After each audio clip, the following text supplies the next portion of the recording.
Sõna ristist on narrus neile, kes hukkuvad, aga meile, kes päästetakse, on see Jumala vägi. Sest kirjutatud on: ma hävitan tarkade tarkuse ja teen olematuks mõistlike mõistuse. Kus on tark? Kus on õpetlane? Kus on selle ajastu arutleja? Kas mitte Jumal pole teinud maailma tarkuse narruseks? Kuna maailm Jumala tarkuses ei tundnud Jumalat ära tarkuse abil, siis oli Jumalale meelepärane päästa selle narri kuulutuse kaudu need, kes usuvad. Sest juudid nõuavad tunnustähti ja kreeklased otsivad tarkust.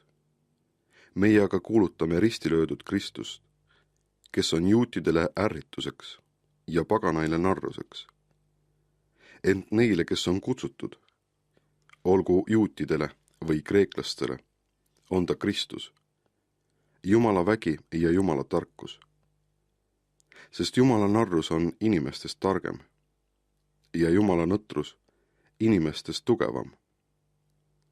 Vaadake, vennad, iseendid, millistena te olete kutsutud? Mitte palju tarku inimeste meelest, mitte palju vägevaid, mitte palju kõrgest soost.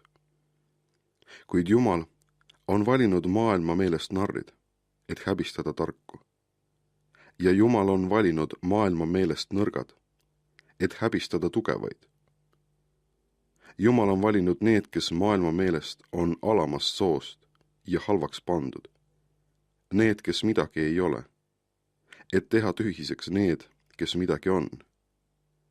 Et ükski inimene ei kiitleks Jumala ees.